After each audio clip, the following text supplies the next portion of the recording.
नमस्कार. दादासाहेब टिचकुले योग वर्ग पनवेल यांच्यासाठी सादर केलेल्या श्री रामकृष्णांचे चरित्र या व्याख्यानमालेतला हा भाग 9वा आहे. सादर करते आहेत योगाचार्य डॉक्टर थावकर दादा आणि वक्ते आहेत डॉक्टर शिरीष लिमाई.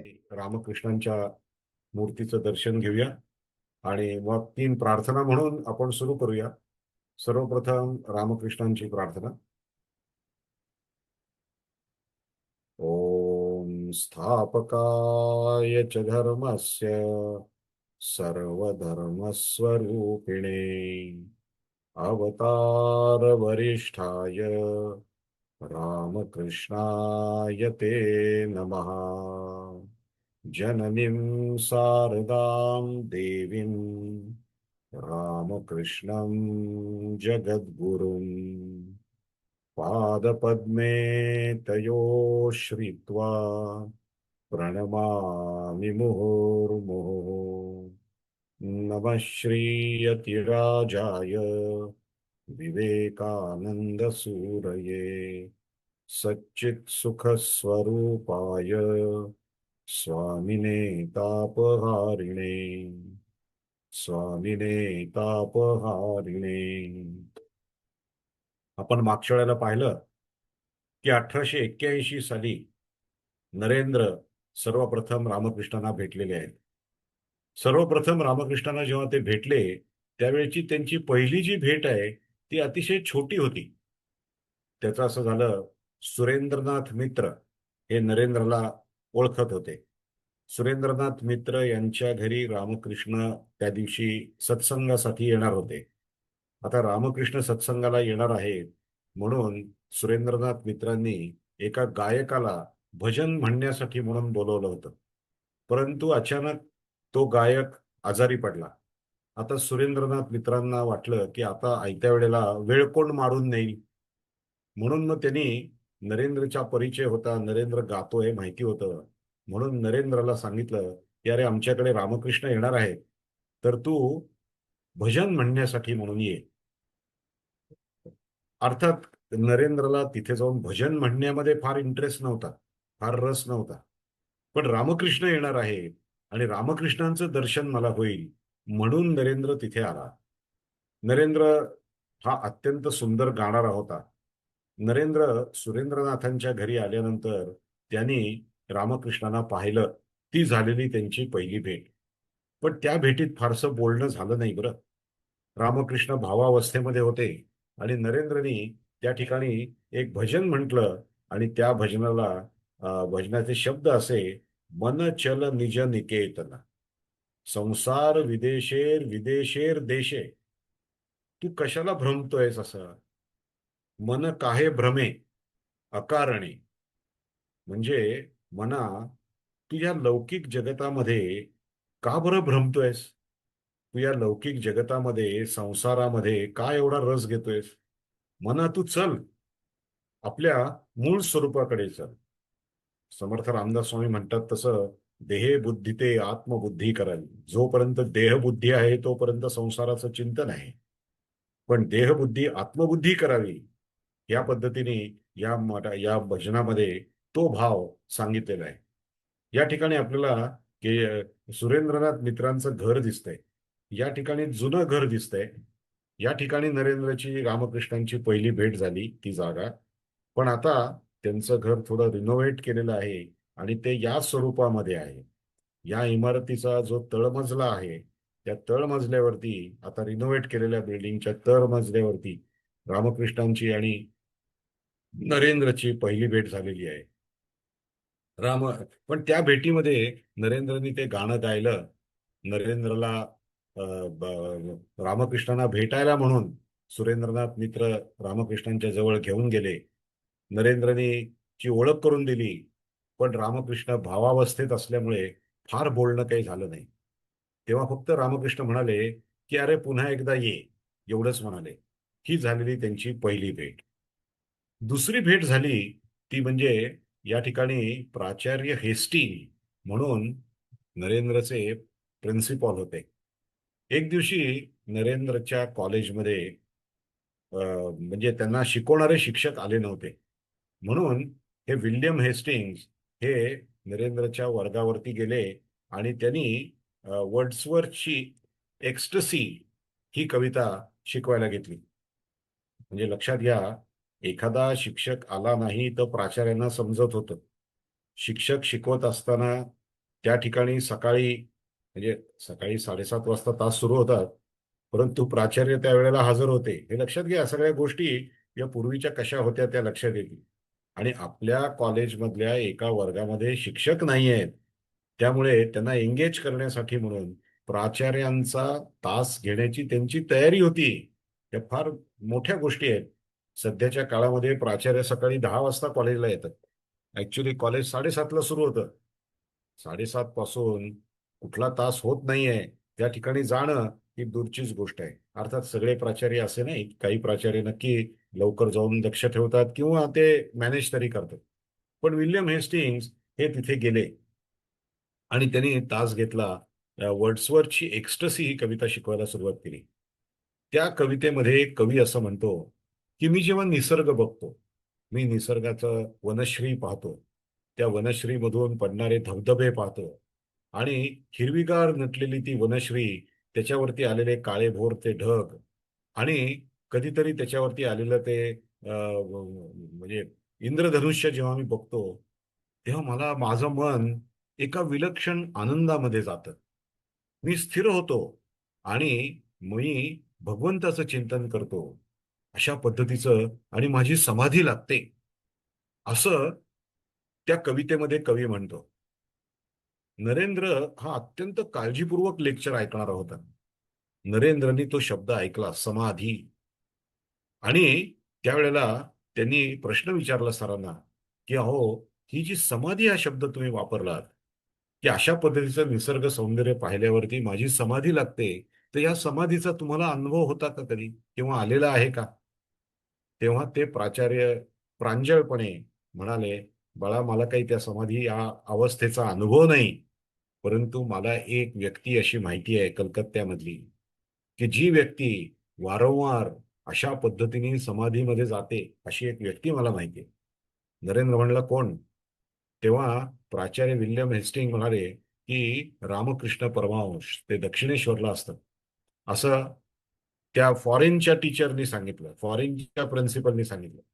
आणि नरेंद्रनी ते शब्द ऐकले. अर्थात नरेंद्रला रामकृष्णांबद्दल अजिबातच माहिती नव्हती असं नाही. नरेंद्रनी केशवचंद्र सेन यांचे येणारे लेख वाचलेले होते. नरेंद्र ब्राह्मो समाजात जात होता. ब्राह्मो समाजामध्ये तर मूर्तीपूजा मानत नाहीत. मग मूर्तीपूजा मानणारे कोण आहेत, त्याची जेव्हा चर्चा व्हायची तेव्हा रामकृष्णांचं नाव त्यांनी ऐकलं होतं. अशा पद्धतीने त्यांनी नाव ऐकलेलं होतं. परंतु भेट झाली ती त्या सुरेंद्रनाथ मित्रांच्या घरी. आणि नंतर आता प्राचार्य हेस्टिंग जेव्हा म्हणाले की रामकृष्णांची वरचेवर समाधी लागते, ती समाधी लागते समजल्यानंतर नरेंद्र आपल्या मित्रांच्या बरोबर दक्षिणेश्वरला गेला. हा जो काही रामकृष्णांच्या खोलीचा पश्चिमचा दरवाजा आहे, हा आपण तिथे गेलात तर जरूर बघा. बाहेर नाही बघा, आतूनही बघा. तर त्या ठिकाणी नरेंद्र पलीकडे म्हणजे इथं फाटक दिसतंय, त्या फाटकाच्या समोर गंगा वाहते आहे. तर तिथे एक घाट आहे. त्या घाटावरती नरेंद्रची बोट गेली आणि नरेंद्र या फाटकामधून आत आलेला आहे. आता तो बोटीतून गेला का बागेमध्ये फिरायला गेला होता तेव्हा तिथे गेला, याचा उल्लेख नक्की नाही. परंतु तो तिथे या फाटकामधून आत गेला आणि नरेंद्र या दरवाजातून रामकृष्णांना प्रथम भेटायला आत गेलेला होता. नरेंद्रचे केस असे विस्तारलेले होते, म्हणजे विखुरलेले होते. नरेंद्रच्या स्वतःच्या कपड्याकडे पण लक्ष नव्हतं, कारण नरेंद्र एका अचिंत्य अशा गोष्टीचं चिंतन करत होता. आणि अचिंत्य अशी गोष्टीने परमात्म्याचं चिंतन करीत असलेला भाव त्याच्या डोळ्यामध्ये होता.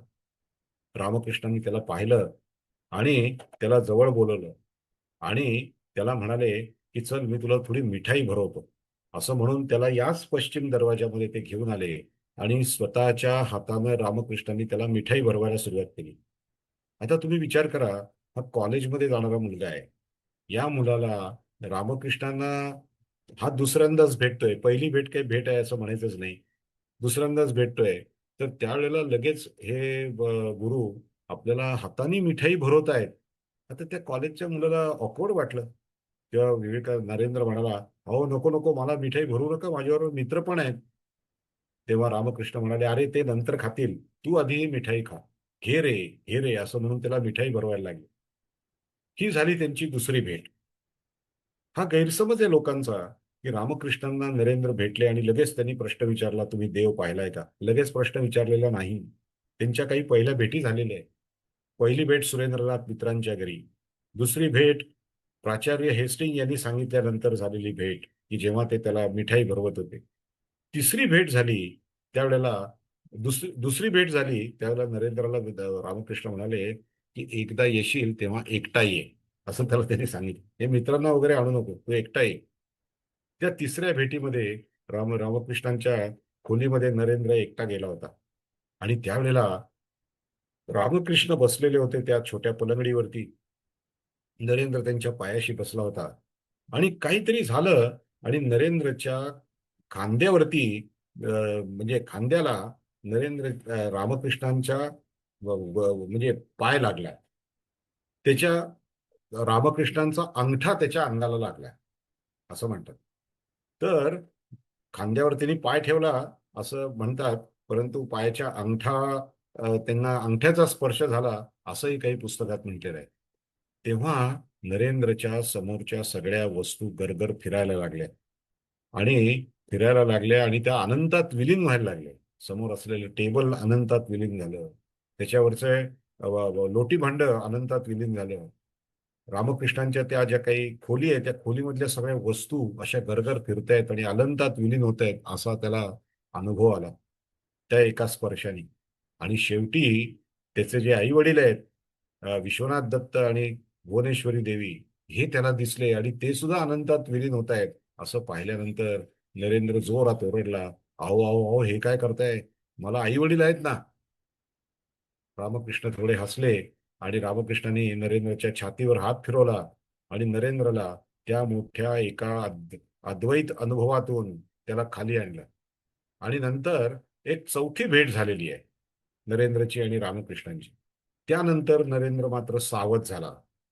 नरेंद्र तिसऱ्या भेटीनंतर म्हणायला लागला, की यांच्या जवळ जायचं नाही. हे हाताने स्पर्श करतात आणि काहीतरी, नरेंद्रला वाटलं की काहीतरी मोहिनी विद्या त्यांच्याकडे आहे, असं नरेंद्रला वाटलं. आणि तो स्पर्श करतात आणि ते आपल्याला मोहित करतात. त्याच्यामुळे त्यांच्यापासून दूर राहायचं असं त्यांनी ठरवलं होतं. परंतु नरेंद्र आल्यानंतर रामकृष्ण नरेंद्रला म्हणाले, अरे चल जरा आपण बागेमध्ये फिरायला जाऊ. आणि शेजारी जे उद्यान होतं त्या उद्यानामध्ये ते नरेंद्रला घेऊन फिरायला गेले. नरेंद्रने मनात ठरवलेलं होतं की यांना फार जवळ येऊन द्यायचं नाही, त्यांचा स्पर्श आपल्याला होऊन द्यायचा नाही. परंतु नरेंद्रच्या सगळ्या जे काही हे निश्चय होते, ते निश्चय पार धुळीला मिळाले. आणि जातच असताना रामकृष्णांचा त्याला स्पर्श झाला. आणि स्पर्श झाल्यानंतर रामकृष्णाने त्याच्यावर कृपा केली.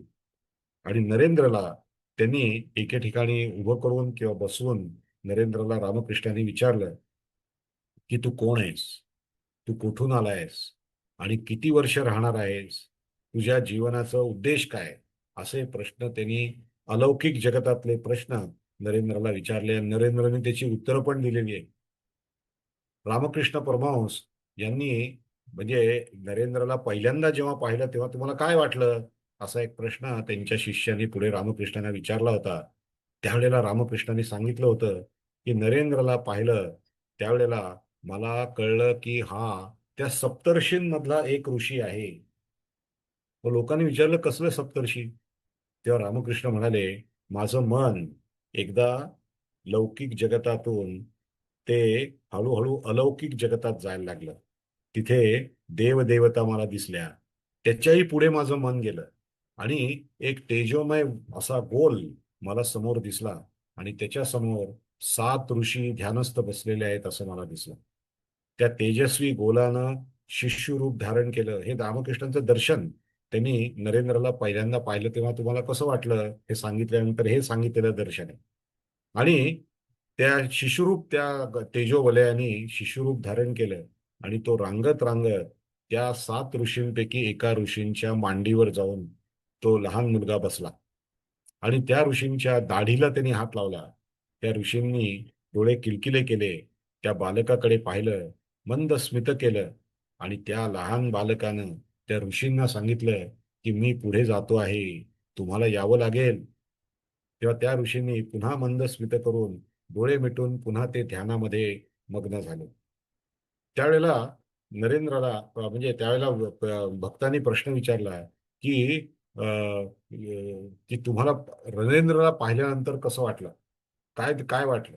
तेव्हा त्यांनी सांगितलं की नरेंद्रला मी पाहिलं तेव्हा मला समजलं की तो त्या 7 ऋषींमधला एक ऋषी आहे. आणि हे सांगितलेलं दर्शन, नंतर हे सांगितलेलं दर्शन यावरून आढळतं की नरेंद्र त्या 7 ऋषींमधला एक ऋषी आहे. आणि धर्माची संस्थापना करण्यासाठी यदा यदा हि धर्मस्य ग्लानिर्भवति भारत अभ्युत्थानम अधर्मस्य तदात्मानं सृजाम्यहम परित्राणाय साधूनां विनाशाय च दुष्कृतां धर्म संस्थापनार्थाय संभवामी युगे युगे. या ईश्वरी कार्यासाठी नरेंद्र या भूतलावर आलेला होता. हे रामकृष्णांनी नरेंद्रला पाहिल्यानंतर ओळखलेलं आहे. रामकृष्णांची नरेंद्रनी आधी परीक्षा घेतलेली आहे. बऱ्याच वेळा परीक्षा घेतली. एकदम तो प्रश्न विचारलेला नाहीये की तुम्ही देव पाहिला का वगैरे. तर नरेंद्रनी बरेच वेळा परीक्षा घेतली. एकदा म्हणजे नरेंद्रने हे रामकृष्ण आहेत, ते काय झालं, ते रामकृष्णांबद्दल लोक म्हणत होते की यांना धातूचा स्पर्श सहन होत नाही वगैरे वगैरे. नरेंद्रने त्याची परीक्षा घेतली आहे. हे आपल्याला विवेकानंदांचं चरित्र जेव्हा आपण पाहिलं तेव्हा मी सांगितलेलं. एक दिवस नरेंद्रनी रामकृष्णांना विचारलं की तुम्ही देव पाहिला आहे का. अनेक भेटी झाल्यानंतर त्यांनी विचारलं, कारण नरेंद्रला हा प्रश्न एकाने विचारला होता की तू लगेच का नाही विचारलंस देव पाहिलायस का. तेव्हा नरेंद्र म्हणाले होते की मला त्यांच्याबद्दल खूप आकर्षण वाटत होतं. आणि जर त्यांनी मी देव पाहिला नाही असं उत्तर दिलं असतं तर मी पुन्हा त्यांच्याकडे जाऊ शकलो नसतो. पण मला त्यांचं आकर्षण होतं, त्याच्यामुळे मी हा प्रश्न विचारायला वेळ घेतला. आपल्याला माहिती आहे की त्याच्या आधी ते अनेक ऋषींकडे जायचे विवेकानंद, नरेंद्र. आणि त्यांनी विचारलं होतं, देवेंद्रनाथ यांच्याकडे ते गेलेले होते. आणि त्यांनी विचारलं होतं आपण देव पाहिला आहे का. त्यावेळेला देवेंद्रनाथ टागोर हे एका बोटीमध्ये ध्यानस्थ बसून 40 वर्ष जवळजवळ तिथे बसून साधना करत होते. तेव्हा नरेंद्रनी हा प्रश्न त्यांनाही विचारला होता, आपण देव पाहिला आहे का. देवाबद्दलचे उल्लेख खूप येतात, पण देव पाहिलाय का तुम्ही प्रत्यक्ष. तेव्हा ते म्हणाले की मी देव, हे बघ तुझे डोळे योग्यासारखे आहेत, तू प्रयत्न करशील तर तुला देवाचं दर्शन होईल. पण हे काही नरेंद्रच्या प्रश्नाचं उत्तर नव्हतं. त्याचं काही समाधान झालं नव्हतं. मग म्हणून त्यांनी हा प्रश्न रामकृष्णांना पण विचारला, तुम्ही देव पाहिला आहे काय. तेव्हा रामकृष्ण म्हणाले, होय, तुला पाहतो त्यापेक्षा अतिशय स्पष्टपणे मी देवाला पाहिलेलं आहे. मग नरेंद्रने प्रश्न विचारला की तुम्ही मला देव दाखवू शकाल का, मला देव दिसेल का. तर रामकृष्ण म्हणाले, होय, देवाचं दर्शन तुलाही होऊ शकेल, पण मी सांगेन तशी साधना करशील तर. बघा, एका रामकृष्ण मठाच्या साधूंनी व्याख्यानामध्ये असं सांगितलं की याला धर्माचं विज्ञान असं म्हणतात. पण हे धर्माचं विज्ञान आहे, या शब्दांमध्ये धर्माचं विज्ञान सामावलेलं आहे. जसे दोन सायंटिस्ट एकमेकांना भेटल्यानंतर परस्परांना प्रश्न विचारतात. उदाहरणार्थ, एक सायंटिस्ट दुसऱ्याला विचारतोय, काय रे, तू H2O बरोबर पाणी हा प्रयोगशाळेत केलायस का. पाणीच मिळतं का तुला H2O बरोबर पाणी. दोन प्रमाणात हायड्रोजन आणि एका प्रमाणात ऑक्सिजन घेतला तर त्यातून पाणी निर्माण होतं का. तो सायंटिस्ट म्हणला, होय, मी केलाय हा प्रयोग. मग साहजिकच दुसरा सायंटिस्ट त्याला विचारतो की काय, हा प्रयोग मी पण करू शकेन का. रामकृष्णांना विवेकानंदांनी विचारलं होतं ना की मी हे करू शकेन का, मला देवाचं दर्शन होईल का. हे अगदी त्या सायंटिस्टने विचारलं तसाच प्रश्न आहे. तुम्ही H2O बरोबर पाणी हा प्रयोग केला आहे काय, तो प्रयोग मला करता येईल का. त्यावर रामकृष्ण ते दुसरे सायंटिस्ट म्हणाले, हो, तुला तो प्रयोग करता येईल, त्यातून तुला पाणी नक्की मिळेल, पण मी सांगतो तसा प्रयोग केलास तर. हे फार महत्वाचं आहे. नुसतं तुम्ही तुमच्या मनाला येतील तसे प्रयोग करत बसलात तर तुम्हाला H2O बरोबर पाणी मिळणार नाही. ज्या प्रमाणामध्ये ज्या ज्या गोष्टी तुम्हाला पाळायला लागतील त्या प्रयोगशाळेत जावं लागेल, परीक्षा नळी घ्यावी लागेल, वगैरे वगैरे. या सगळ्या गोष्टी मी सांगेन तशा केल्यास, त्याची प्रोसेस मी सांगतो तशी केली, तर तुला H2O बरोबर पाणी मिळेल. हे जसं शास्त्र आहे की एकाने प्रयोग केला, दुसऱ्याला करता आला, भारतात करता आला, अमेरिकेत सुद्धा तोच प्रयोग यशस्वी झाला, तर त्याला शास्त्र असं म्हणतात. हे धर्माचं शास्त्र आहे. तुम्ही देव पाहिलाय का? मला देव दाखवाल का? रामकृष्ण म्हणाले, होय, तुलाही देव पाहता येईल, पण मी सांगेन तसं वागलं असतं, तशी साधना केलीस तर. हे अगदी सायंटिफिक उत्तर रामकृष्णाने दिलेलं आहे. अशा पद्धतीने नरेंद्रला एक माणूस, एक व्यक्ती अशी भेटली की जी म्हणाली की मी देवाला पाहिलेलं आहे आणि तुलाही देवाला मी दाखवू शकेन. पण त्या दिवशी मात्र रामकृष्णाने देवाचं दर्शन नरेंद्राला लगेच घडवलं नाही. कसं आहे, जो त्रिविध तापे पोळला, संसार दुःखे दुखवला, तोची अधिकारी झाला परमार्थाचा. नरेंद्राला अजून त्रिविध तापाने पोळायचं होतं, अजून पोळायचं होतं. त्याचं असं झालं, नरेंद्रनाथाच्या वडिलांचा मृत्यू झाला. नरेंद्रनाथाचे वडील विश्वनाथ दत्त अतिशय दानशूर होते. हे नरेंद्रनाथाचं जुनं घर, पडकं घर आपल्याला दिसतंय, आणि त्या ठिकाणी एक नवीन वास्तू आता रामकृष्ण मठाने उभारली आहे. हे नरेंद्रचं आता नवीन प्रमाणात झालेलं घर आहे, नवीन रूपात झालेलं घर आहे. पूर्वी ते घर असंच दिसत असेल. इतके श्रीमंत असलेले नरेंद्रचे वडील अतिशय दानशूर होते. आपल्या जवळच्या नातेवाईकांना, गावातल्या लोकांना जर राहायला जागा नसेल, तर ते म्हणत, या आमच्या घरी राहा, आमच्याकडे भरपूर जागा आहे, या खोलीत तुम्ही राहा, या खोलीत तुम्ही राहा, असं करून नातेवाईकांना, ओळखीच्या लोकांना त्यांनी जागा दिल्या होत्या आपल्या घरात. परंतु जेव्हा नरेंद्रच्या वडिलांचा मृत्यू झाला, तेव्हा या सगळ्या लोकांनी घरावर हक्क सांगायला सुरुवात केली. ते म्हणाले की हे जे घर आहे, हे घर आम्हाला तुझ्या वडिलांनी दिलेलंच आहे आणि ते आमचंच आहे, आमच्याच नावावरती येते, असं म्हणून सगळे भाडेकरू मालकी हक्क सांगायला लागले. मालकी हक्क सांगायला लागल्यामुळे त्या ठिकाणी राहायला भुवनेश्वरी देवींना सुद्धा जागा शिल्लक राहिली नाही. त्यावेळेला भुवनेश्वरी देवी आपल्या आईच्याकडे जाऊन राहिल्या. नरेंद्र आपल्या आजीच्याकडे जाऊन राहू लागला, आजीच्या घरी जाऊन राहायला लागला. आणि नरेंद्रच्या घरामध्ये कमवणारी माणसंच नव्हती. नरेंद्रच्या वडिलांनी यांना पैसे वगैरे ठेवलेत अशातला काही भाग नव्हता. एक अशी कथा सांगतात, नरेंद्रला नरेंद्रने नरेंद्रच्या वडिलांना विचारलं की तुम्ही आमच्यासाठी काय ठेवलंय. तेव्हा नरेंद्रचे वडील म्हणाले, आरशात जाऊन स्वतःकडे बघ. आणि नरेंद्रने आरशात पाहिलं तेव्हा त्याला लक्षात आलं की अरे, आपल्या वडिलांनी आपल्याला सुदृढ देह दिला, आपल्या वडिलांनी आपल्याला उत्तम बुद्धी दिली, आपल्या वडिलांनी आपल्यावर उत्तम संस्कार केले, अजून काय वडिलांनी आपल्याला द्यायचं. तेव्हा रामकृष्णांच्या वडिलांनी हे ही प्रॉपर्टी नरेंद्राला दिलेली आहे. सच्चरित्र आणि चारित्र्य संपन्न मुलगा मुलगा ही प्रत्येक आई वडिलांची प्रॉपर्टी आहे. खरी प्रॉपर्टी पैसे नाही आहे, खरी प्रॉपर्टी आपली मुलं, ही खरी प्रॉपर्टी आहे. पण हे विसरलं जातं आणि आपली धाव पैशाकडे राहते, मुलांकडे दुर्लक्ष होतं. विश्वनाथ दत्तांनी तसं कधी केलं नव्हतं. मुलांवरती उत्तम संस्कार केले होते. भुवनेश्वरी देवींनी सुद्धा अतिशय सुंदर संस्कार नरेंद्रवरती केलेले होते. ते सगळे आपण विवेकानंदांच्या चरित्रात पाहिलेले आहेत. नरेंद्रच्या वडिलांचा विश्वनाथ दत्तांचा मृत्यू झाल्यानंतर सगळ्यांनी घरावर हक्क सांगितले आणि नरेंद्रच्या वरती अशी परिस्थिती ओढवली की नरेंद्रला नोकरी करणं आवश्यक होतं. घरात पैसेच नाहीत, खायला अन्न नाही. बरेच वेळेला नरेंद्र घरी येत असे आणि डबे बघत असे. त्या डब्यामध्ये धान्यच नाही, त्या डब्यात पीठ नाही. जे आहे, ज्याच्यात धान्य थोडंसं आहे, ज्या डब्यात त्याचे तेवढं धान्य आहे, इतर आपल्या भावंडांना, आईला पुरेल. मग नरेंद्र आईला सांगायचा पाणी प्यायचं आणि आईला सांगायचा की आई, मी बाहेर जेवून आलेलो आहे, असं सांगायचं. आणि ते जे धान्य आहे, ते सगळं धान्य घरातल्या इतरांच्यासाठी म्हणून वापरता यायचं. म्हणून नोकरीच्या शोधार्थ नरेंद्र बाहेर पडला. आणि एके ठिकाणी त्याला नोकरी मिळाली, ती इंग्रजी वृत्तपत्रांमध्ये प्रूफ रिडिंग करण्याची त्याला नोकरी मिळाली. हा जो फोटो आहे, हा फोटो आपण YouTube वरून घेतलेला आहे, Google वरून घेतलाय. YouTube नाही, Google वरून घेतलेला आहे. हा काय, हे त्यावेळेचं कलकत्ता कसं होतं असं YouTube आपल्या Googleला विचारलं, तेव्हा अशा पद्धतीचा फोटो आला. हाच या ठिकाणी कुठे नरेंद्र नोकरी करत होता अशातला भाग नाही, पण पूर्वीचं कलकत्ता कळावं म्हणून हा फोटो आहे. इंग्रजी वृत्तपत्राचं प्रूफ रिडिंग करण्याची नोकरी त्याला मिळाली. इकडे रामकृष्ण सतत नरेंद्रची आठवण काढत होते. अरे नरेंद्रला मला भेटायचंय, अरे नरेंद्र कधी येईल, नरेंद्र कधी येईल. लक्षात घ्या, 1881 ते 1886 या 5 वर्षांमध्ये नरेंद्रचा आणि रामकृष्णांचा गुरु शिष्य संबंध प्रत्यक्ष फिजिकली आलेला आहे.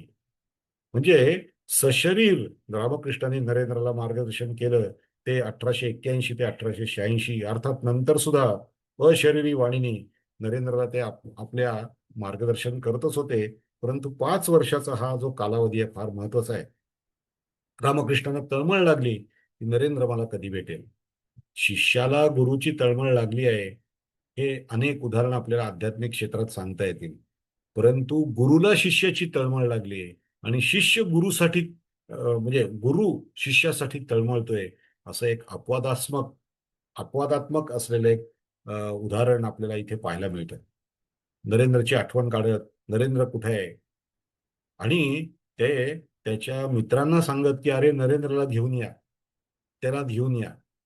एक दिवशी नरेंद्र आला आणि नरेंद्रला रामकृष्णांनी विचारलं की अरे इतके दिवस तू कुठे होतास. ते म्हणले की अरे मी मी नोकरीच्या शोधार्थ होतो, पण मला नोकरीच मिळत नव्हती, टेम्पररी नोकरी मिळायच्या. मग रामकृष्णांना नरेंद्रने विचारलं, तुमचं कालीमाता ऐकते ना, मग कालीमातेला सांगा मला नोकरी द्यायला. रामकृष्ण म्हणाले कालीमातेला सांगतो नोकरी द्यायला तुला.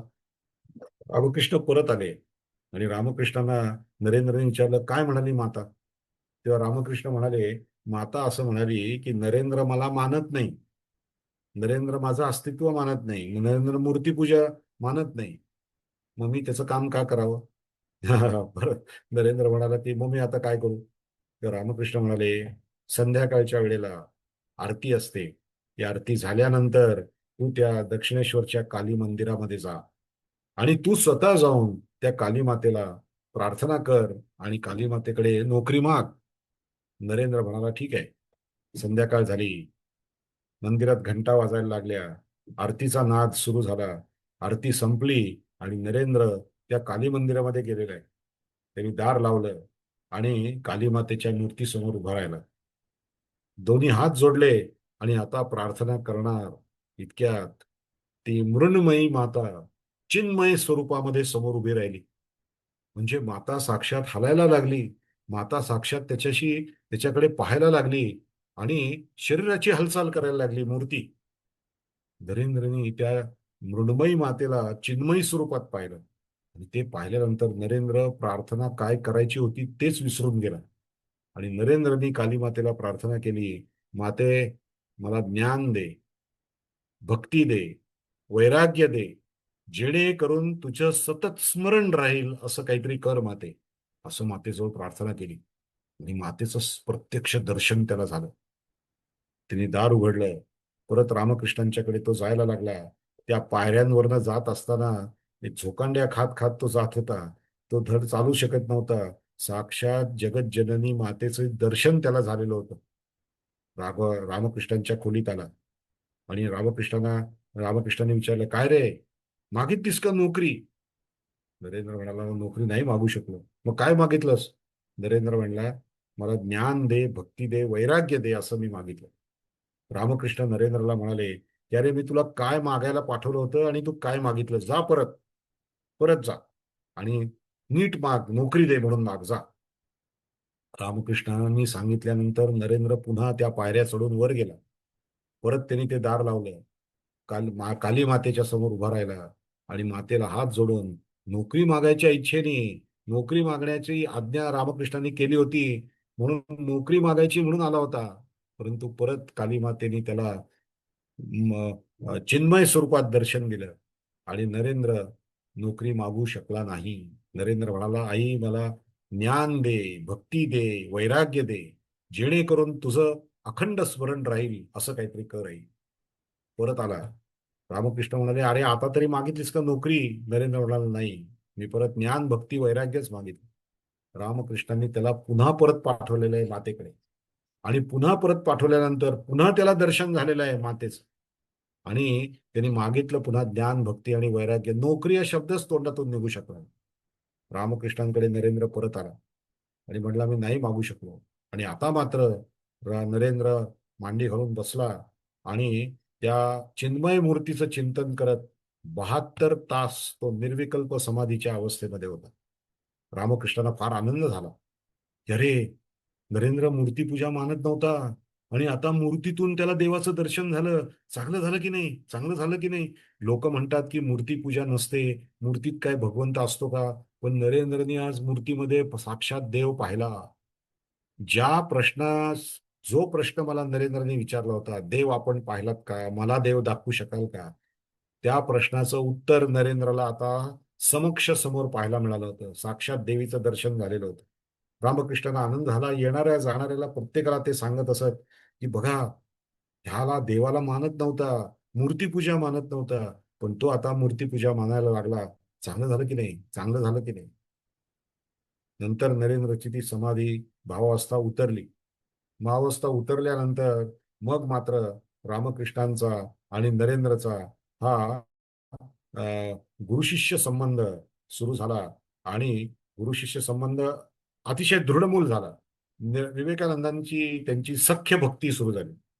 लक्षात घ्या, एका टोकाला जे मूर्तीपूजेतूनच ज्यांनी साध्य केलं त्याचा हा दक्षिण ध्रुव रामकृष्ण म्हणजे, आणि सर्व अतिशय शिक्षणातनं पुढे जाऊन चिंतन करून बुद्धीने साध्य करण्याचा प्रयत्न करणारा हा उत्तर ध्रुव म्हणजे नरेंद्र.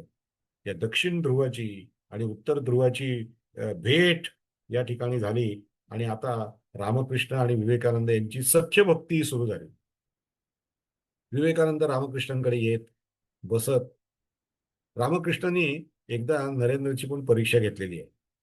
त्यांनी काय केलं, नरेंद्र येऊन बसायचा त्या सगळ्या भक्त मंडळींमध्ये, रामकृष्णांच्या खोलीमध्ये, आणि रामकृष्ण त्याच्याकडे लक्षच द्यायचे नाही. ते इतरांशीच बोलायचे, इतरांच्याच कडे बघायचे. तेव्हा एक दिवशी 3-4 दिवस गेल्यानंतर रामकृष्णांना फार राहवलं नाही.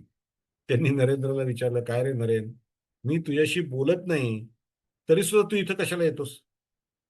तेव्हा रामकृष्णांना नरेंद्रने उत्तर दिलं, तुम्ही माझ्याशी बोलावं म्हणून मी इथे येत नाही, पण तुम्हाला पाहिल्याशिवाय मला चैन पडत नाही म्हणून मी इथे येतो. मला तुम्हाला पाहावं लागतं रोज. तुम्हाला पाहिल्यामुळे मला बरं वाटतं, नाहीतर मला चैन पडत. एक दिवशी म्हणजे रामकृष्ण जेव्हा काशीपूरला होते आणि काशीपूर आश्रमामध्ये त्यांना कॅन्सर झाला होता, कलकत्त्याची हवा मानवेना, म्हणून डॉक्टरांनी सांगितलं की यांना जरा फ्रेश एअर मिळेल अशा ठिकाणी जा, म्हणून त्या काशीपूरला त्या उद्यानगृहामध्ये त्यांना तिथे ठेवलेलं होतं. तिथे त्या गादीवरती ते झोपलेले असत आणि एवढी मोठी मोठी गादी होती त्यांची, मऊ गादी होती. तेव्हा एक दिवशी सख्य भक्ती असल्यामुळे नरेंद्रनी रामकृष्णाला विचारलं की छान म्हणे, तुम्ही योगी वगैरे स्वतःला म्हणवता, परंतु तुम्ही अशा मऊ मऊ गादीवरती बसता आणि झोपता, हे कसं काय, म्हणजे कॉन्ट्राडिक्शन नाही काही? तुम्ही तर देहाला नश्वर मानता, आत्म्यात स्थित आहात, आणि तुम्ही अशा मऊ मऊ गादींवरती का झोपता? तेव्हा रामकृष्ण त्याला म्हणाले, अरे, मी 16 आणे साधना केली म्हणून आता मी जेव्हा देह ठेवणार आहे त्या अवस्थेमध्ये मला आता ही मऊ गादी प्राप्त झाली. 16 आणे साधना केली तेव्हा एवढी गादी मला प्राप्त झाली. तू 1 आणा जरी साधना करशील तरी तुला अशी गादी प्राप्त होईल, असं रामकृष्ण नरेंद्रला म्हणाले. बरेच दिवस गेले. रामकृष्णाने देह ठेवला. नरेंद्र सुद्धा अमेरिकेला जाऊन आले. त्यांनी शिकागो धर्म परिषदेमध्ये अतिशय उत्तुंग यश प्राप्त केलं. अमेरिकेला राहून ते भारतात परत आले. बेलूर मठाची स्थापना केली आणि बेलूर मठामध्ये विवेकानंद एक दिवशी त्यांच्या त्या खोलीमध्ये, त्या बाहेर असलेल्या वरांड्यामध्ये येरझऱ्या घालत होते, फिरत होते. त्यांनी दुरून पाहिलं तर म्हणजे साधारण म्हणजे जुलै महिना होता. अ, तर त्या त्या 1902 त्यावेळेला त्यांनी लांबनं एका परदेशी नागरिकाला येताना पाहिलं, लांबून. आणि तो परदेशी नागरिक आला. त्यांनी विचारलं, विवेकानंद कुठे आहेत? मग लोकांनी त्याला वाट दाखवली. त्या पायऱ्या चढून तो फॉरेनर वरती आला आणि त्या फॉरेनरच्या मागे त्यांनी एक आणलेली एवढी मोठी गादी घेऊन एक नोकर आला आणि तो फॉरेनर नरेंद्रला म्हणाला, विवेकानंदांना म्हणाला, की ही गादी मला तुम्हाला अर्पण करायची आहे, ही गादी मला तुम्हाला द्यायची आहे, प्रणामी म्हणून द्यायची आहे. त्या गादीकडे विवेकानंदांनी पाहिलं आणि त्यांच्या डोळ्यामधून अश्रूंच्या धारा ओघळू लागल्या. आणि ते आपल्या असलेल्या शिष्यांना म्हणाले, जवळ असलेल्या लोकांना म्हणाले, आज माझी एक आणा साधना पूर्ण झाली. त्याचा संदर्भ लोकांना समजला नाही. त्यावेळेला नरेंद्रनी हा प्रसंग सांगितला, की रामकृष्णांना जेव्हा मी म्हटलं, की तुम्ही अशा मऊ गादीवर बसता, त्यावेळेला रामकृष्ण मला म्हणाले होते, की मी 16 आणे साधना केली, तेव्हा अंतसमयी मला अशी मऊ गादी प्राप्त झाली. तू एक आणा जरी साधना केलीस, तरी तुला अशी गादी मृत्यूसमयी प्राप्त होईल. आणि ते म्हणाले, माझी एक आणा साधना पूर्ण झाली आणि म्हणूनच मला ही गादी आज अनायसे प्राप्त झाली. असे त्यांचे गुरु शिष्य संबंध अत्यंत सख्य भक्तीने भरलेले होते. एक दिवस रामकृष्णांना नरेंद्र म्हणाला, अहो, ते म्हणतात ना, तो चातक पक्षी असतो, तो चातक पक्षी स्वाती नक्षत्रातला एक थेंब आपल्या चोचीमध्ये घेतो. अशा पद्धतीने तो चातक त्या पाण्याचा थेंब घेण्यासाठी म्हणून चोच वर करून बसलेला असतो. चातक पक्षी, त्याची पाणी मिळण्यासाठीची असलेली ओढ. तर रामकृष्णांना नरेंद्र म्हणाला, हो, मी आता चातक पक्षी गंगेच्या किनाऱ्यावर पाहिला. गंगेच्या किनाऱ्यावरती एक चातक पक्षी बसलेला पाहिला. रामकृष्ण म्हणाले, चातक पक्षी तुला पाहायला मिळाला? बघूया बरं. असं म्हणून रामकृष्ण गंगेच्या किनाऱ्यावर जाऊन बघतात, तर रामकृष्णांना आढळलं की तो चातक पक्षी नव्हता, ती टिटवी होती. नरेंद्रला ते म्हणाले, की अरे, तू मला टिटवीला चातक पक्षी म्हणायला लागलास होय? ती टिटवी आहे, तो चातक पक्षी नाही आहे. अशा पद्धतीने त्यांची सख्य भक्ती होती. त्याचं हे आणखीन एक उदाहरण. तेव्हा हे मागे मी सांगितलं तुम्हाला, की नरेंद्रला पाहिल्यानंतर तुम्हाला पहिल्यांदा दर्शन कसं झालं, त्या सप्तर्षींचं दर्शन ते सांगून झालं. एक दिवशी रामकृष्ण आजारी असताना नरेंद्रच्या असं लक्षात आलं, की रामकृष्णांना कॅन्सर झालेला आहे आणि त्यांच्या गळ्यातले जे क्षत आहेत, ते क्षत एका पिगदाणीमध्ये ते असे टाकत असत. त्यावेळेला ते थुंकत असत त्या पिगदाणीमध्ये आणि त्यांचे क्षत लोक साफ करत असत. पण इतर त्यावेळेला त्यांचा सेवा करणाऱ्या लोकांमध्ये असा एक समज होता, की कॅन्सर हा संसर्गजन्य रोग आहे आणि यांचे असे ते घशातले क्षत, घशाचा कॅन्सर, घशातलेच क्षत आपण धुतो, ते सगळं पिगदाणी वगैरे धुवत असतो, तर कदाचित आपल्यालाही कॅन्सर होईल. या भीतीमुळे प्रत्येकजण हात राखून त्यांची सेवा करत होता. आणि हे नरेंद्रच्या लक्षात आल्यानंतर नरेंद्र एक दिवशी काशीपूरच्या त्या उद्यानगृहामध्ये रामकृष्णांच्या खोलीत गेला आणि त्यांनी त्या भांड्यामध्ये असलेले सगळे क्षत पिऊन टाकले. पिऊन टाकले. ते म्हणले, अरे, हा ब्रह्मज्ञ माणूस आहे, हा साक्षात अवतार आहे. हे जो राम, जो कृष्ण, तोच हा रामकृष्ण असे ते म्हणत असत. तो हे, ते हे आहेत. आणि त्यांच्या संसर्गामुळे तुम्हाला कॅन्सर होईल याची भीती वाटते. अरे, त्यांच्या संसर्गामुळे तुम्ही ब्रह्मज्ञ होऊन जाल, तुम्ही परमात्म्यामध्ये लीन होऊन जाल. अशा पद्धतीने नरेंद्रची रामकृष्णांवरची भक्ती आपल्याला इथे दिसते. केशवचंद्र सेन यांचा हा फोटो आपल्याला इथे दिसतोय. त्यांच्या घरी एकदा रामकृष्ण वगैरे गेलेले असताना तिथे एक संगीत सभा झालेली होती. त्यामध्ये आपल्याला नरेंद्र त्या ठिकाणी बसलेला दिसतोय आणि संकीर्तन तिथे झालेलं आहे. त्यावेळेला हा त्यांच्या त्या खोलीमध्ये हा एक रामकृष्णांचा भावावस्थेमधला फोटो, त्यांच्या हाताची एक विशिष्ट झालेली मुद्रा, हा फोटो तिथे ठेवलेला आपल्याला आढळेल. बलराम बोस म्हणजे बलराम मंदिर आपल्याला या ठिकाणी दिसतंय. हे बलराम बाबू बोसांचं जे घर आहे, या घरामध्ये रामकृष्ण हजार वेळेला गेलेले आहेत. आणि त्या ठिकाणी ते जे मंदिर आहे, त्या मंदिरामध्ये आता रामकृष्णांचं मंदिर आहे तिथे. पण त्या ठिकाणी हा जो काही एक आपल्याला हॉल दिसतोय, या हॉलमध्ये प्रचंड संगीतामध्ये प्रचंड धुंद होऊन सगळे रामकृष्ण नृत्य करत असत. त्यांच्या वस्त्राचंही त्यांना भान नसे. अशा पद्धतीने संकीर्तन, अशा आणि सत्संग हा या हॉलमध्ये अनेक वेळा झालेला आहे. कधी वेळ झाली, वेळ मिळाला, कधी कलकत्त्याला आपण गेलात, ते बलराम बाबू बोसांचं बलराम मंदिर पाहायला कधीही विसरू नका. अतिशय सुंदर आणि आध्यात्मिक दृष्ट्या चार्जड असलेली अशी वास्तू आपल्याला पाहायला मिळेल. आता आपण रामकृष्णांचे जे इतर अंतरंग शिष्य होते त्यांचे आणि रामकृष्णांचे संबंध कसे होते त्याचं थोडंसं चिंतन करू. त्यांच्याही काही घटना आपण पाहू. या ठिकाणी जे चित्र आपल्याला दिसतंय ते स्वामी योगानंद महाराजांचं आहे. स्वामी योगानंद महाराज हे रामकृष्णांचे अंतरंग शिष्य होते. अंतरंग शिष्य म्हणजे रामकृष्णांनी ज्या 16 शिष्यांना अनुग्रह दिला, ज्या 16 शिष्यांना संन्याशी वस्त्र दिलं, त्यामध्ये योगानंद महाराज होते. योगानंद महाराज आणि रामकृष्ण यांची भेट एका विलक्षण प्रसंगातच झाली. हे योगानंद पूर्वाश्रमीचे योगीन हे एकदा त्या कलकत्त्याच्या दक्षिणेश्वरच्या त्या बागेमध्ये फिरायला गेले होते आणि तिथं त्यांनी एक माळीबुवा पाहिले. त्या माळीबुवांना त्यांनी सांगितलं, हे फूल मला खूप आवडलंय, ते मला तुम्ही द्याल का? कारण कुठलीही गोष्ट दुसऱ्याला न विचारता घेणं याला चोरी म्हणतात. आणि योगानंद योगानंद म्हणजे योगीन हा अत्यंत शुद्ध मनाचे होते. दुसऱ्याला न विचारता गोष्ट घ्यायची नाही. मग त्यांनी माळीबुवांना विचारलं, "हो, मला हे फूल आवडलं, मी घेऊ, मला देता का ते फूल?"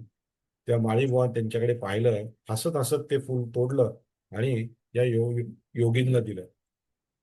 दुसऱ्या तिसऱ्या दिवशी परत योगीन त्या बागेमध्ये जात होता. त्यावेळेला त्यांनी एकदा पाहिलं की एका खोलीच्या बाहेर खूप गर्दी जमलेली आहे. कसली गर्दी आहे म्हणून योगीन पुढे गेले. ती रामकृष्णांची खोली होती. तिथे ते माळीबुवा जे पाहिले होते ना, ते माळीबुवाच तिथे पलंगावरती बसून सगळ्यांना मार्गदर्शन करत होते. योगीनला कळायला वेळ लागला नाही की ज्यांना मी चुकून माळी समजलो होतो ते माळी नसून तेच साक्षात रामकृष्ण आहे. हे रामकृष्णांचे शिष्य असलेले योगीन एकदा रामकृष्णांना सरबत त्याची सेवा त्यांच्याकडे होती. ताजं लिंबू आणायचं आणि त्याचं सरबत रामकृष्णांना द्यायचं, ही त्यांची सेवा होती. आणि लिंबू आणायला ते जवळच्या एका लिंबाच्या बागेत जात होते आणि एक लिंबू आणून ताजं सरबत रामकृष्णांना द्यायचं. एक दिवशी त्यांनी लिंबू आणलं, सरबत केलं, रामकृष्णांना दिलं, पण ते सरबत रामकृष्ण पिऊ शकले नाही. रामकृष्णाने योगीनला विचारलं, काय रे, तू हे लिंबू कुठनं आणलंस? तेव्हा योगीन म्हणाले, अहो, ते आपल्या नेहमी जातो त्या नेहमीच्याच बागेतनं आणलं.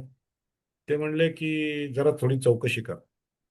योगीन तिथे गेले आणि त्यांनी विचारलं की काय घोटाळा झाला बरं? मग त्यांनी ते मालक कोण आहेत? आणि त्या मालकांची परवानगी काढलेली होती. पण आता मालकाने ती बाग विकली होती दुसऱ्याला.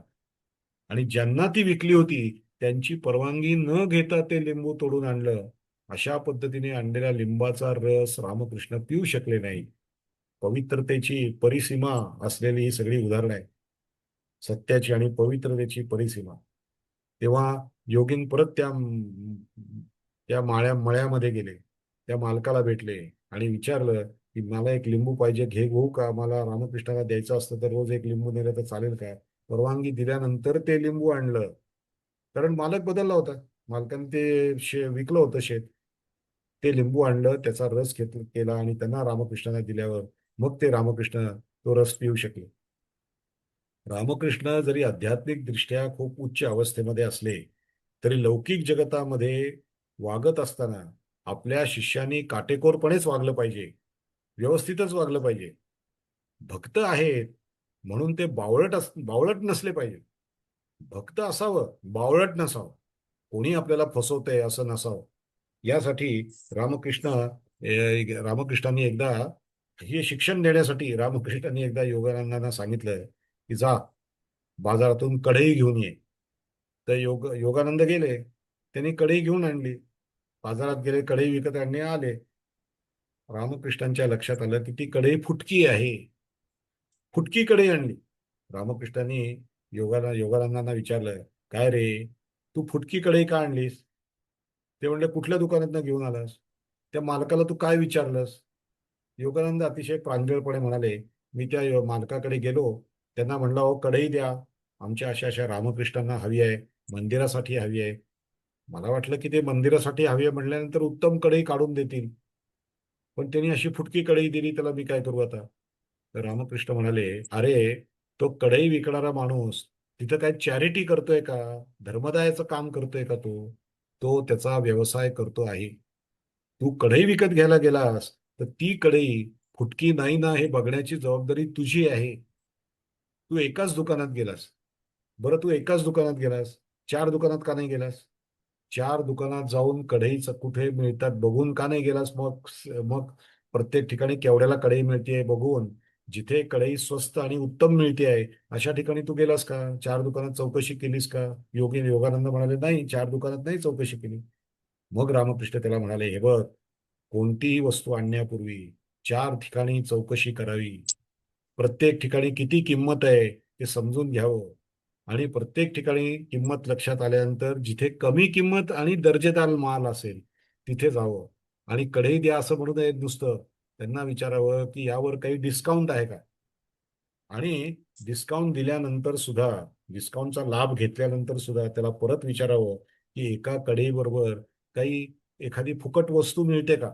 असं असतं ना, एकावर एक फ्री, किंवा एकच्या कढई घेतली तर उलटणं फुकट, ते पण घेऊन यावं असं रामकृष्णाने सांगितलं. त्याला रामकृष्ण म्हणायचे, पुस्ती. त्या कढईवरती त्या वस्तूवर काही पुस्ती मिळते का, फुकट काही मिळते का बघ, ते पण घेऊन येत जा. लक्षात घ्या, आध्यात्मिक उच्च अवस्थेमधले असले रामकृष्ण लौकिक जगतामध्ये सूचना देताना किती बारीक सारीक सूचना आपल्या शिष्यांना देत आहेत हे आपल्या या ठिकाणी लक्षात येईल. रामकृष्णांना रामकृष्ण एकदा या ठिकाणी अ, एक मिनिट हा. एकदा योगींच्या मनात आलं, योगानंदांच्या मनात आलं की आपण ढेकूण मारावे का मारू नये. तर रामकृष्णांच्याकडे ते गेले, त्यावेळेला रामकृष्ण ढेकूण पकडून ते रॉकेल घातलेल्या पाण्यामध्ये टाकत होते. तेव्हा त्याला त्याचं उत्तर मिळालं. योगीन इतके सज्जन होते, इतके चांगल्या मनाचे होते, इतके निर्मळ मनाचे होते की ते एखाद्या किड्याला सुद्धा मारू शकत नसायचे. हे रामकृष्णाला माहिती होतं. एकदा रामकृष्णाने योगीन आलेला असताना सांगितलं, हे झुरळ घे आणि बाहेर नेऊन मारून टाक असं सांगितलं. मारून टाक असं सांगितलं रामकृष्णाने त्याला सांगितलं. कारण रामकृष्णाला माहिती होता झुरळ सुद्धा मारू शकणार नाही. त्याचा आणि आत्ताच्या झुरळांचा काही संबंध नाही हं. तेव्हा या योगानंदानी ते झुरळ घेतलं आणि ते झुरळ घेऊन ते बाहेर गेले आणि परत आले. परत आल्यावर रामकृष्णाने विचारलं, काय रे झुरळ, काय केलंस त्या झुरळाचं? त्या योगीन म्हणाले, मी ते झुरळ अशा ठिकाणी नेऊन सोडलंय की ते आता परत येऊ शकणार नाही, इथे इतकं लांब नेऊन सोडलं मी त्याला. म्हणलं कशाला उगाच त्या जीवाला मारावं.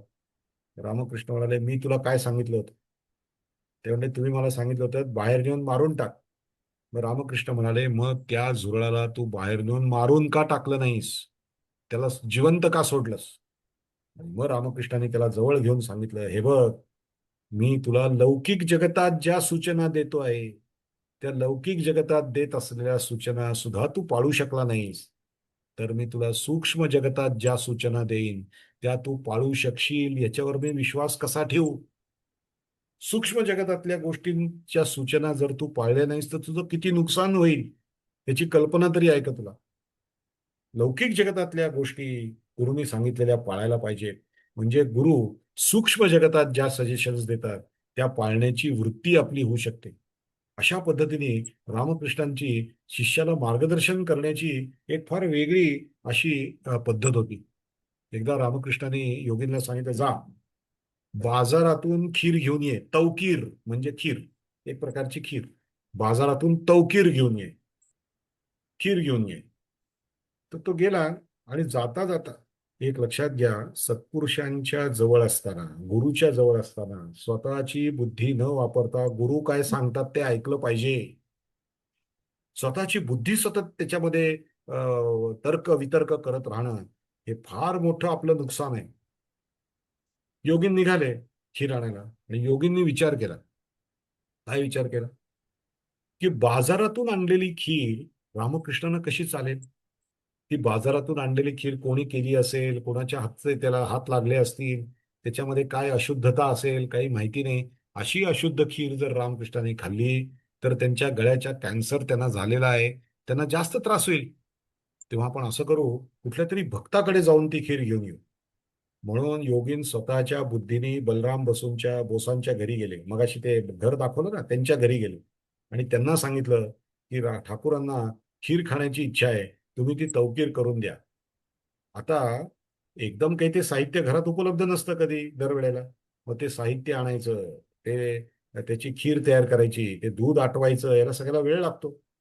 असं करून बलराम बाबू बोसांच्या घरची खीर रामकृष्णांना चालते हे त्यांना माहिती होतं, म्हणून त्यांच्याकडे गेले. तीच खीर करेपर्यंत खूप वेळ गेला आणि ते खीर घेऊन आले. रामकृष्णांना खीर दिली. रामकृष्ण म्हणाले, तुला मी काय सांगितलं होतं?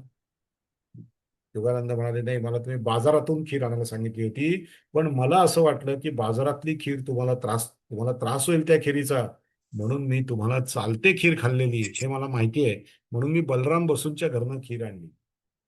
रामकृष्ण म्हणाले, त्यांना तू का त्रास दिलास? त्यांच्या घरी जाऊन त्यांना परत खीर करावी लागली, अशा पद्धतीने त्यांना त्रास का दिलास तू? असं त्यांनी विचारलं. ते म्हणाले, मला आज बाजारातली खीर खायची इच्छा होती, तू बाजारातनं खीर का नाही आणलीस? बरं, आता इतका उशीर झालेला आहे की माझी जेवणाची वेळ होऊन गेलेली आहे, आता मी ती खीर खाऊ शकणार नाही. पण मग ती खीर फेकून दिली नाही.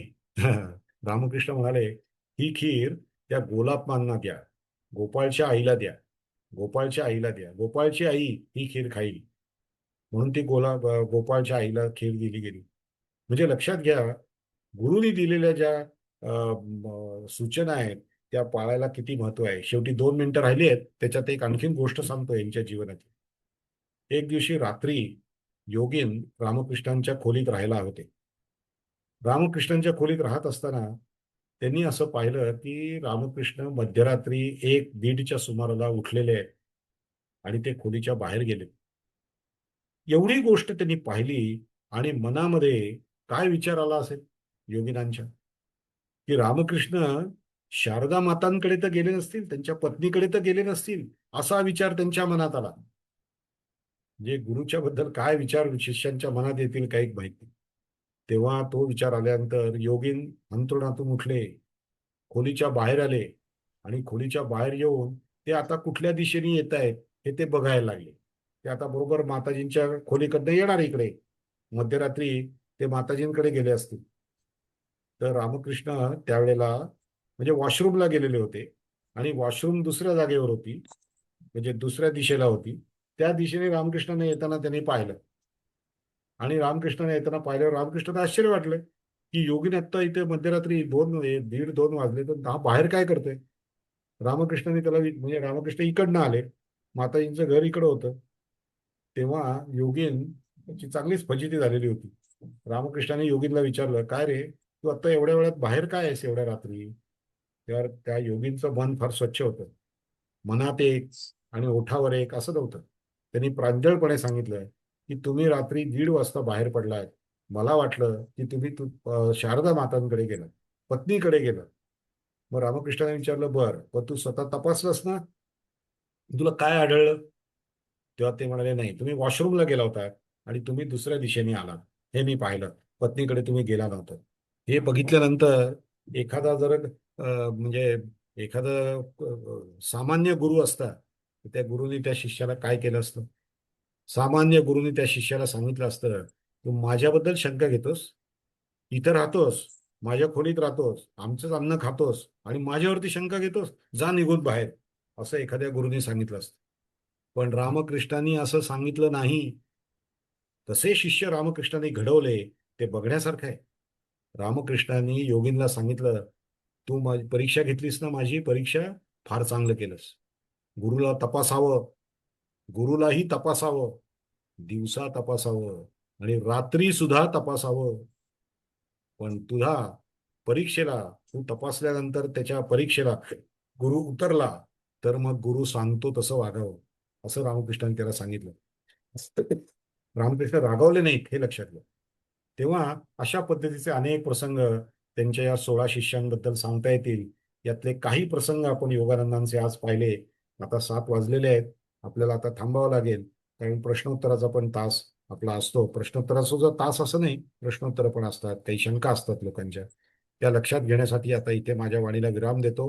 आधी तुम्ही सगळ्यांनी शांत चित्ताने ऐकून घेतलं याबद्दल सगळ्यांच्या हृदयस्थ परमेश्वराला प्रणाम करतो आणि माझ्या वाणीला शांती मंत्र म्हणून विराम देतो. ओम शांती शांती शांती. हरि ओम तत्सत. श्रीरामकृष्णार्पणमस्तु. धन्यवाद.